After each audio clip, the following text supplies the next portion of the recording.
Bonjour à toutes et à tous et bienvenue dans cette nouvelle vidéo. Dans cette vidéo, je vais vous parler des différentes annonces que l'on peut trouver sur internet concernant la numismatique. Alors comme vous l'avez sûrement remarqué, il y a de plus en plus d'annonces de numismatique sur internet et malheureusement il y a de plus en plus d'arnaques via ces annonces. C'est pourquoi aujourd'hui je vais vous expliquer dans cette vidéo comment reconnaître ce type d'annonce et comment vous protéger face à celle-ci.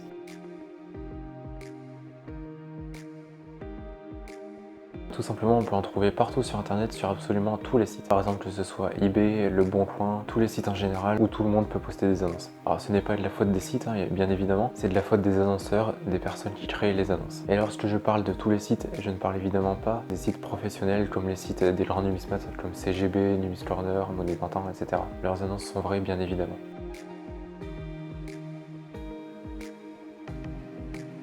Donc pour reconnaître une fausse annonce, il y a plusieurs caractéristiques qui rentrent en compte. La première caractéristique, c'est tout simplement que l'annonce est trop belle pour être vraie. Par exemple, vous avez ce denier de Marc-Antoine qui est à vendre, donc c'est une monnaie qui vaut entre 200 et 250 euros. Imaginons qu'elle n'est affichée qu'à 60 euros. Évidemment, il y a de grandes chances pour que ce soit faux, et si jamais vous décidez tout de même de la commander, il est probable que la personne soit encaisse votre argent et ne vous réponde plus jamais, soit vous envoie une copie de la monnaie. Enfin, il peut y avoir plusieurs possibilités. Quoi qu'il en soit, il est peu probable que vous l'ayez au change. Une dernière chose, il peut arriver bien évidemment que ces annonces soient vraies, et sachez que c'est très rare et que dans la plupart des cas, ce sera une fausse annonce. Également, l'annonceur peut très bien faire esprit de vendre une copie et de la faire passer pour une vraie monnaie. Alors, cette situation est évitable si vous savez différencier sur photo les vraies et les fausses monnaies. D'ailleurs, si cela vous intéresse, j'ai tourné une vidéo dans laquelle je vous apprends à différencier les vraies et les fausses monnaies romaines. Si vous voulez en savoir plus, la vidéo est dans la description. Il y a également une fiche qui apparaît en haut à droite de votre écran. Alors n'oubliez pas, si jamais l'annonce est trop belle pour être vraie, c'est probablement qu'elle est fausse. Alors petite parenthèse pour vous dire que si cette vidéo vous plaît, n'oubliez pas de lâcher un pouce bleu, de vous abonner et d'activer la cloche des notifications. Allez, j'espère que vous l'avez fait et on reprend la vidéo. La deuxième caractéristique, c'est tout simplement que la personne donne des fausses indications sur la monnaie qui est à vendre. Par exemple, il arrive que certaines personnes vendent par exemple des deniers, qui sont des monnaies, je le rappelle, en argent, et dans la description, elles mettent que ce sont des monnaies en or. Alors évidemment, là, il s'agira d'une arnaque, ou du moins la personne essaiera de vous faire acheter plus facilement ou vous en croire que vous allez acheter une monnaie en or. Une autre caractéristique à observer, c'est la photo de l'annonce. Alors par exemple, il m'est déjà arrivé de voir des monnaies en argent, c'était des deniers qui étaient à vendre, et la personne les avait prises sous une lumière très jaune qui fait que les monnaies apparaissaient de couleur dorée. Et d'ailleurs, la personne ne mettait pas dans la description s'il s'agissait d'une monnaie en argent ou en or, ce qui fait que lorsque l'on voyait cette annonce, on pensait plutôt acheter des monnaies en or. Un autre point à regarder sur les photos, c'est tout simplement la photo en elle-même. Parfois, il arrive que des gens, pour illustrer une fausse annonce, prennent des photos qu'ils ont trouvées directement sur internet. Alors c'est vrai que c'est plus compliqué à savoir, puisqu'on ne peut pas connaître toutes les images par cœur, mais tout simplement, je vous invite à télécharger l'image et à faire une recherche sur Google avec les images. Également, les photos peuvent être des montages. Par exemple, la personne s'amuse à détourer des monnaies qu'elle a trouvées sur un site internet et elle les met sur une image qu'elle a fait elle-même. Alors analysez bien les détails de l'annonce, notamment la description et surtout les images. Une petite parenthèse également, lisez bien la description, regardez s'il y a des fautes d'orthographe ou pas. Ça peut paraître bête comme ça, mais ça y joue, puisque une personne qui veut vendre et qui est sérieuse fera attention à son orthographe, tandis qu'une personne qui écrit vraiment très mal, forcément elle fait moins attention à son annonce et elle est moins sérieuse. Un point très important, c'est de regarder tout simplement le profil du vendeur.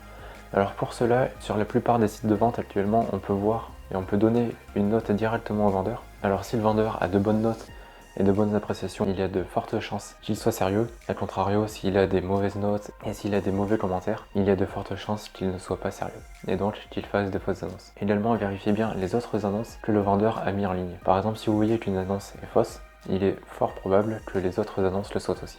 Et dernier point, l'annonce a été remise en ligne plusieurs fois. Alors c'est déjà arrivé par le passé, tout simplement, une personne avait créé une annonce qui marchait plutôt bien, elle vendait les objets qu'il y avait dessus et tout ça, sauf qu'elle n'envoyait absolument rien. Et à chaque fois, elle le remettait en ligne constamment en annonce. Pour éviter ce genre de choses, je vous invite tout simplement à faire des recherches dans les ventes réussies ou dans les ventes terminées pour voir si l'annonce n'a pas déjà été mise en ligne. Attention toutefois, puisque certaines annonces, notamment sur les ventes aux enchères, peuvent être remises en ligne si elles n'ont pas eu d'enchères ou si le prix de réserve n'a pas été atteint.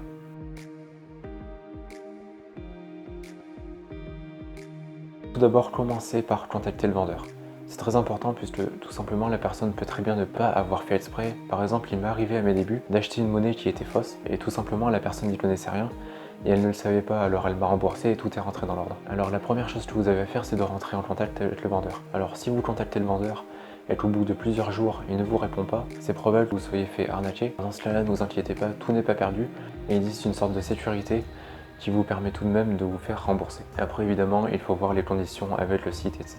Si cela n'est pas possible, vous pouvez toujours porter plainte contre la personne, mais il faudra que le montant de l'annonce soit un petit peu important. Si jamais vous vous êtes fait arnaquer par exemple de 15 €, ça ne sert à rien puisque dans la plupart des cas, votre plainte ne sera pas retenue. Par contre, s'il s'agit d'un coût par exemple de 200-300 €, normalement elle devrait être retenue. Alors une dernière chose maintenant, sachez que les fausses annonces sur internet restent évidemment minoritaires et heureusement.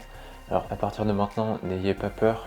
Si vous souhaitez acheter sur internet, faites juste attention puisqu'on n'est jamais réellement à l'abri. Et surtout n'oubliez pas de regarder les caractéristiques de l'annonce. Est-ce qu'elle vous paraît trop belle pour être vraie? Est-ce que les photos sont réelles, etc.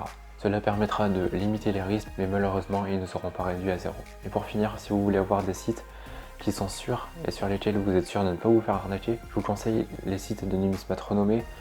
Vous en aurez une petite liste dans la description, donc par exemple Monnaie d'un temps, Numis Learner, CGB, etc.